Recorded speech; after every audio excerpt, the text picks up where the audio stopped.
Le Bayon. Le Bayon est le chef-d'œuvre du roi Jayavarman VII, construit au cours du XIIIe siècle. Son style est beaucoup moins littéraire et définit celui d'Angkor Wat. C'est le temple central de l'ancienne ville d'Angkor Thom, capitale des souvenirs khmers du début du XIIIe siècle.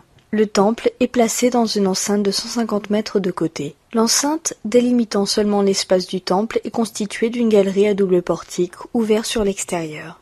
Les murs sont recouverts de bas-reliefs qui dépeignent la guerre contre les Chams et les grandes batailles qui marquèrent la reconquête du pays par Jayavarman VII.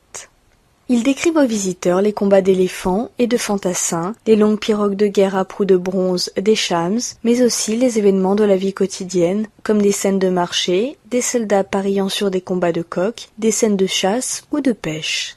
Des tours surmontent les édifices de l'ensemble culturel et sont couvertes d'énormes têtes présentant à chaque orient un visage serein, aux yeux clos et à la bouche souriante.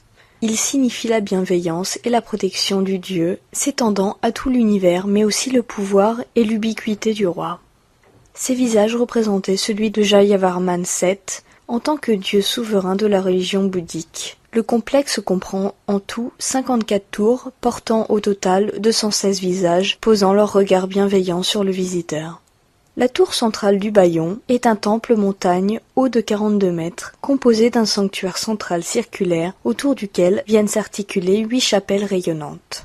Dans la religion bouddhique, les sanctuaires sont de forme circulaire car le culte exige que l'on tourne autour, tandis que les sanctuaires hindous sont rectangulaires. Vers 1350, sous le règne de Jayavarman VIII, le temple fut converti à l'hindouisme et les remaniements opérés ont ajouté à l'impression de confusion de son plan.